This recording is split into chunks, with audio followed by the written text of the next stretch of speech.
Hello and welcome to Daily Debrief. I'm Siddhant Ani and I'm coming to you from the People's Dispatch studios in New Delhi. It's great to be back on the show after a couple of days break with Prashant as always. Today we're talking about Pakistan, actually South Asia. We're also talking about an update from COP26 and perhaps some decent news for journalists around the world. First up, Pakistan, where on Sunday the government withdrew the ban on the right-wing extremist political party Tehreek-e-Labbaik Pakistan, the TLP. This comes shortly after a deal was struck between the government and the TLP after a week of violent protests, as that party staged a march from the city of Lahore towards the capital Islamabad. Prashant, first up, who are the TLP and why were they banned in the first place? Right, Siddhant, so the TLP is an extremist organization of a particular sect, largely dominated by members of a sect called the Barelvi sect in Pakistan. These are Muslims, of course. This sect, of course, characterized by the fact that this sect and this party, not so much the sect, but this party specifically characterized by the fact that they have focused over the past years a lot on the idea of blasphemy. Right. Now, it's important to understand this because over the past many years in Pakistan, we've seen a huge attack on minorities, not only Christians, but even Ahmadi Muslims, for instance, on the issue of blasphemy. So anybody who's, considered to speak or say something which is against, divine will or divine sayings is automatically accused of it. There's usually this huge social witch hunt kind of a campaign. People are attacked. Many people are persecuted in court. Some of them actually receive sentences. Some others are acquitted, but at a lot of loss. So Right. the TLP is one of these parties which has over the past few years really mobilized on this basis. They've issued threats. They've made a number of demands. One of their first major demands was over what was blasphemous in the oath of parliamentarians, for instance. Recently, last year, after this Charlie Hebdo controversy in France, where Emmanuel Macron made some comments about that controversy, it's a separate story altogether. Yeah. This party started mobilizing, demanding the expulsion of the French embassy from Pakistan. Now, as you know, it's a demand which no government can reasonably accept. But nonetheless, the protests continued. In April, there was a lot of violence. The party leader was arrested and the party was banned at that time. Right. So now what happens in October is that following a court decision which says that the party leader detention is perhaps illegal, the TLP launched a massive protest and they began marching from Lahore to Ahmedabad. Right, so these are maybe some of the two most important cities in Pakistan. This is the heartland of Pakistani politics. Right. So the march was announced from Lahore to Islamabad. There was a lot of violence on the way. Police officers were killed, vandalism, all kinds of violence. The police were not really able to stop the protest because from the government side, there was a lack of clarity on how they wanted to handle this because they were afraid of, going all out against them because that will actually make more martyrs. On the other hand, the political system in Pakistan has been so completely destroyed that the government didn't really have any credibility to take a lot of action either. Right. So the Rangers, which are a paramilitary force, was deployed. They too were not very effective. And finally, as it seemed like this huge march would actually take over the capital city, the government was forced to, make what looks like a very humiliating compromise. So within a few days, around 2,000 activists were released. The parties, which was banned in April, is going to be probably unbanned again. Will be allowed to participate. And the leader might, soon be released as well. So this actually is an indicator that this takes place in the heartland, in the core of Pakistan's polity. Really shows how far extremism and religious fundamentalism has progressed in the country and how it is able to take the country at ransom at such short notice because this was October 22nd, I believe the protest started. And within 7-8 days, the government was just completely forced to surrender. Now, the fact, of course, is that in Pakistan, the army is also a key player. It is like the state behind the state, so to speak.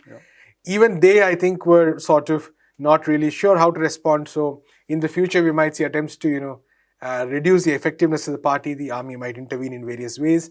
But what this is left is the government really looks in a very bad position. Right. So obviously from what you're saying, and as many other commentators have also pointed out, this is a bit of a defeat for the government in that sense, Imran Khan's government in Pakistan. What do you make of the broader political picture? Right. So I think there's a larger question of really paralysis as far as this government is concerned. In generally in Pakistan's polity itself, it's fairly well known that this government was, pretty much the instrument of the army. Right. While there are differences between the government and the army, like Yeah. in any situation in Pakistan, nonetheless, the credibility of this government is very low. Its COVID-19 handling was not particularly great. It has, it's used a series of policies which have not brought any economic relief to the people of Pakistan. So this sorry. So it has done a series of economic policies which has not brought any relief to the people of Pakistan.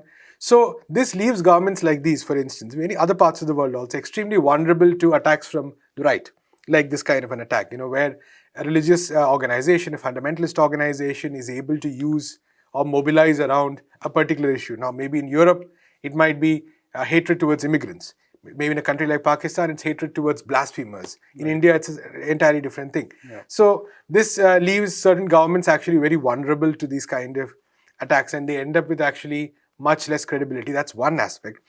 On the other hand, what happens is for these kind of extremist parties, an agreement like this is a huge boost because it's a massive validation of their political power and their stance. Exactly. And for people, for instance, who are on the sidelines, who are potential converts to the cause of these parties, victories like these actually indicate that the government and the establishment and the state are not able to, take a strong stand.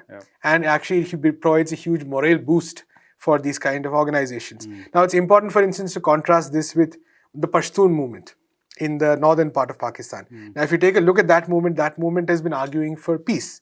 It has been arguing that landmines should be withdrawn, taken away from the regions. It has been arguing for, many people have been disappeared. It has been arguing for justice for them. But there has been a constant attack on the leaders of this movement. Recently, one of their prominent leaders, Ali Wazir, was indicted for sedition, along with many other members of the organization. So this is, people see on these. On the one hand, you have progressive movements seeking justice being criminalized, and on the other hand, we have movements which are seeking some of these most extreme demands in the name of religion. They are actually being indulged. So this becomes a huge message for not only people, but also for law enforcement. So for instance, tomorrow people in the state, the police, the army, the bureaucrats, all of them see that this is a political system which is willing to cave in at the shortest provocation, at the slightest provocation. So they're also likely to, not take approach differently. So as a whole, agreements like this, very bad for the society of Pakistan, very bad for progressive people in Pakistan, very bad for those who want, some kind of social justice and equity, because once the temperature, so to speak, changes, once society shifts so drastically towards the right, it's very difficult to bring it back. And I think that's one of the realizations we've all had, that if we want a society where there's justice, where there's equity, where there's equal treatment for all irrespective of their identities, there has to be a strong state which actually maintains that balance, right? But when the state is giving in, when the state is defeated, when the state is, a prisoner of such kind of interests, then it has a very bad impact on society. Yeah, for sure. We're moving on, but we're sticking in the region, moving on to India, where it's been 5 years since the government led by Prime Minister Narendra Modi scrapped high-value 500 and 1,000 rupee notes, leading to overnight panic and trauma for millions of Indians across the economic spectrum. While the government's aims included the end of corruption, tax evasion and black money, the hardest hit, as always, were the poorest. I had the opportunity to travel during that time on the road from the capital New Delhi down to the southern state of Karnataka and back up through central India. And to me, it looked like it was a complete self-made disaster.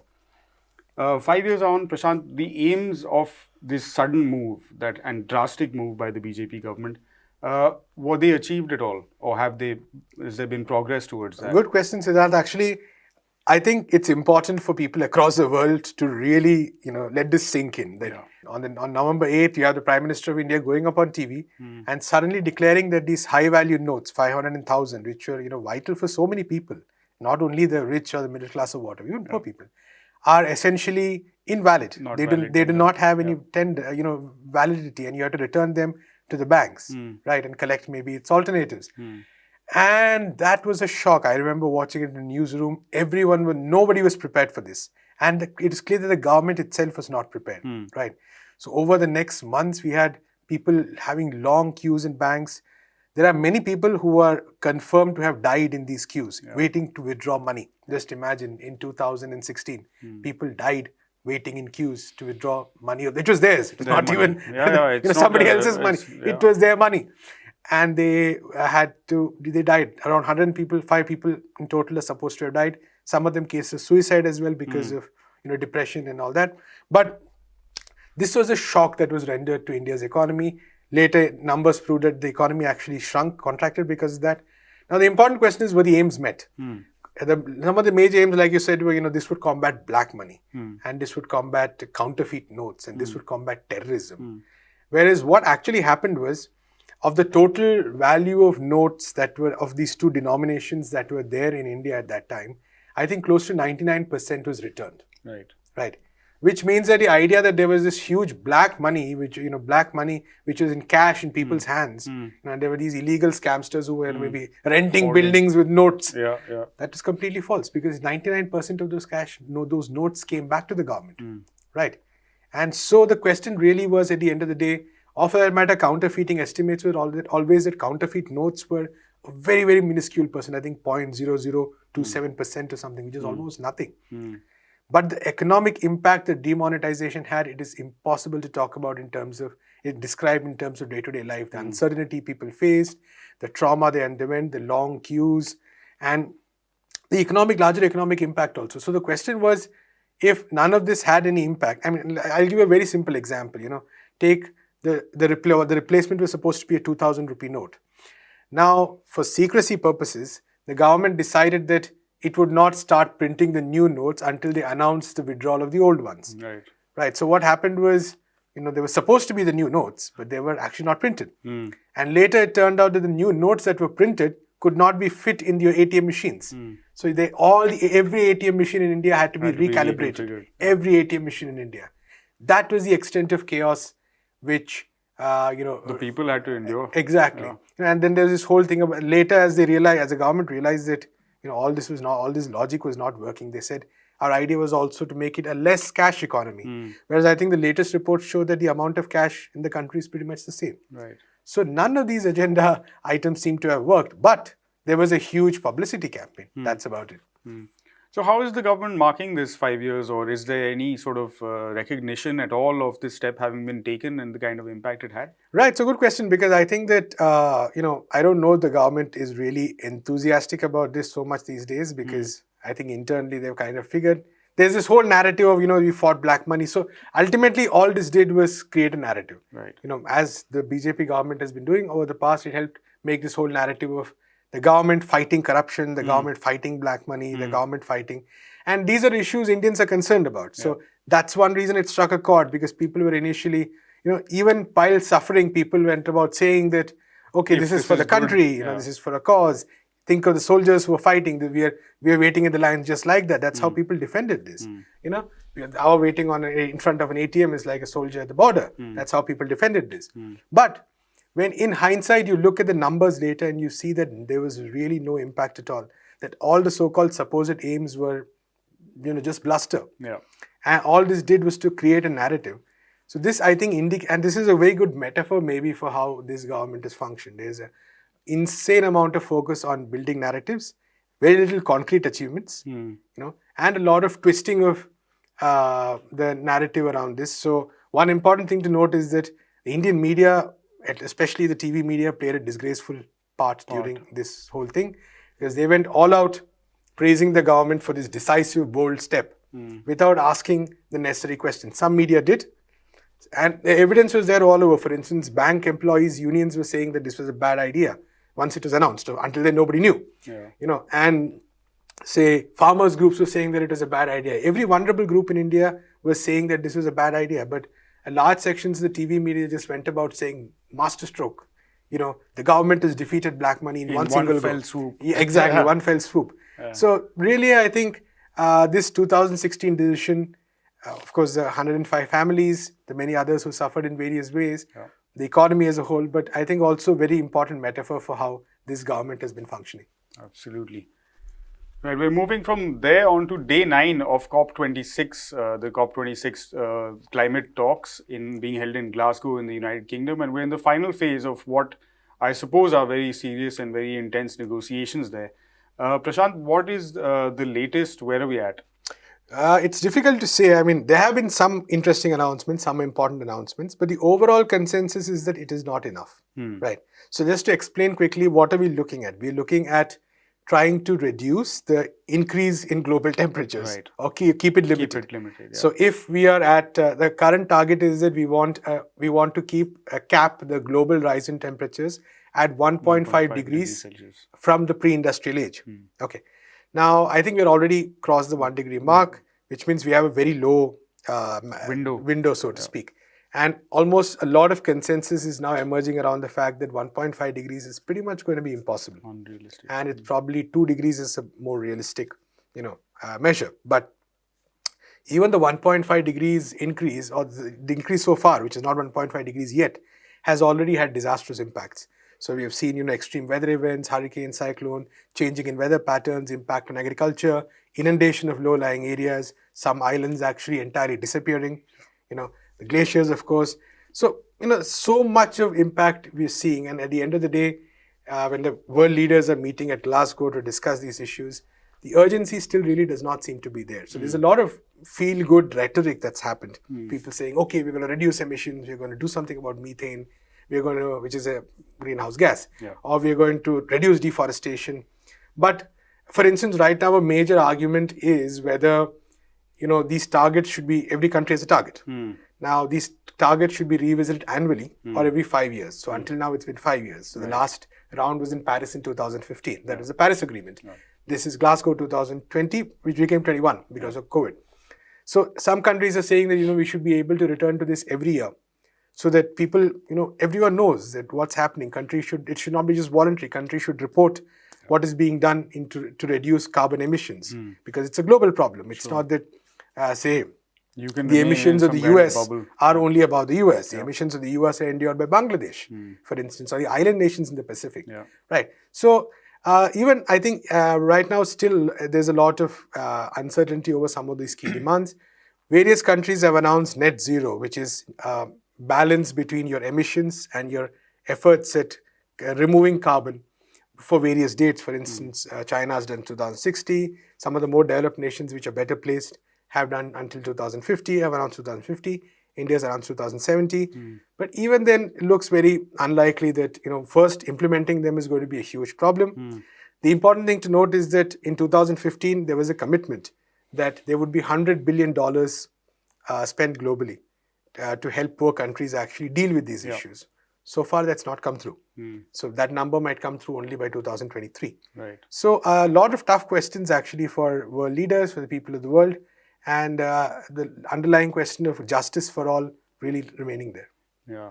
Sounds like, a lot of, as our producer would say, a lot of talky, but very little action. Right, exactly. But so what are people's movements saying? Because they're also on the ground and they are having counter conversations at the same time, or concurrent conversations. Exactly, right. For instance, day before yesterday, that was Saturday, there was a massive march, around 100 to 150,000 people, activists from across the continent, across the world, but across Europe especially, were there, from various causes, indigenous movements, trade unions, leftist political parties, youth movements, all of them with a variety of demands, but, centering on one single point, that there has to be systemic change really to address this issue. Right. For instance, if you look at, I believe the G20 countries contribute about 80% of these emissions. And if you take those G20 countries and look at per capita, what is the extent of the emissions? The United States, it's much, much, much higher than any other country in the world. Right. But what exactly is the US doing? Joe Biden came to Glasgow with, I believe, 80 cars. Right. So he's been asking for increase in oil production. So how exactly do you square these big arguments that are being made, big claims that are being made with the necessities? So people's movements have been demanding that there has to be systemic change, there has to be structural change, that the promises that are being made need to, be kept. The promises that are being made need to be kept, especially in terms of money, especially in terms of the rich countries taking responsibilities. In terms of, for instance, frontline communities, we're talking about indigenous communities, we're talking about people living near, places where the impact of climate change is the most. The suffering of these people needs to be mitigated. Including places like Florida and the US. Exactly. It's not just the global south. It's also places in the global north, but predominantly in the global south. Of course. Right. So that these places, there has to be mitigation of the suffering that they're having, that these people should have a voice at the table. It just can't be the big countries, the rich countries sort of talking among themselves. and because of their financial power. So somebody, I think Vijay Prashad pointed out very excellently that over the past year during the pandemic, 16 trillion was given as money was raised to actually fund the emergency of the pandemic. And that was good because some of it went to people, a lot of it went to big capital, a lot of it went to corporations, let's be honest about that. But some of it went to the people. But it showed that when the interests of, for instance, big capital was threatened, or when the interests of the big industrialists was threatened, governments rose to the occasion and said, okay, here we'll give you money. So why hasn't that same amount of money been dedicated to climate change? That's really a question. And the people's movements have made this point very clear, that is because the interests of climate, the issue of climate change actually is a blow to the interests of the big industries and the big capitalists. They will suffer if some of these climate change policies are implemented. So it's one way, it's ironic that many of the sponsors of this COP26 summit are big corporates. A lot of CEOs have come. The fossil fuel industry, which is the target, has a lot of representatives at COP26. There's a lot of lobbying going on. So really the key question here is, there's definitely a strong rearguard action being fought by groups which don't really are not concerned so much about what happens in 2100. They're like, we need to extract as much as possible today, right? And when the crisis of 2100 comes, they will have enough to go to the safer place in the world, even if they have to go to space. Right? Which you're already saying, moves towards that being made. Whereas the bulk of the people are going to suffer. So really hopefully the last few days will have a bit more concrete impact. Yeah, and hopefully something less bleak to bring our viewers as well. We're moving on now to our last story. The USAID, or USAID, the United States' international aid agency, announced last week that their government will devote funding to help journalists overseas survive frivolous lawsuits meant to silence them. Samantha Power, the agency's chief, is a former reporter herself, and said that President Joe Biden's administration was setting up a global defamation defense fund for journalists as part of his democracy promotion agenda. Prashant, if I ask you as a journalist what the US could do for you, what would you say? I mean, I don't know about me. If you ask them what they could do for journalists, I would have a very simple answer: withdraw charges against Julian Assange, right? Because it is, in this section of our show, we have a lot of news items which are ironic. This is right up there on top, because on the one hand, you have the United States saying we want to protect journalists, and then it has filed 18 charges against Julian Assange, a journalist who helped democracy, who put information out there which helped democracies across the world. For instance, the information by WikiLeaks helped the Tunisians when Arab Spring was going on. It helped people Americans understand what their government was doing in Afghanistan and Iraq. Such vital information. But the US has been hounding Assange for many years now, especially the past two where this case has been going on, and they have filed appeals. So this is just one of those, when the United States says protect democracy, it basically means, we're going to be talking about democracy for those countries we don't like. Okay. We're not really bothered about those countries. We're not bothered about Saudi Arabia. The US is not bothered about Saudi Arabia because we have activists like Lojin al-Hathloul who spent years in prison.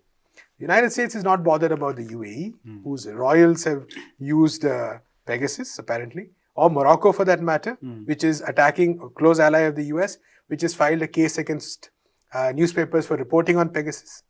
Or for that matter, Israel, where Pegasus was manufactured. Right. So the US is not bothered about any of this. So when it says it wants to promote democracy, we have to be very clear that it basically wants to use democracy as some kind of a stick to beat certain countries with. It wants to use democracy as a stick to beat Cuba with, despite the fact that Cuba is a country where people's participation, where the connect between the political system and the people is much, much higher. It wants to use democracy as a stick to beat Venezuela with, which has had about, I think, 20 rounds of elections in the past decade and a half or so. But it will not talk about democracy when it comes to its own allies. So highly, highly hypocritical, for lack of a better word. All right. Yeah, there you have it. El Dios Dinero, indeed. And that does it for this edition of Daily Debrief. You've been watching People's Dispatch. Check out more details on all of these stories on our website, peoplesdispatch.org, and follow us on social media. We'll be back same time, same place tomorrow. Thanks for watching. Goodbye.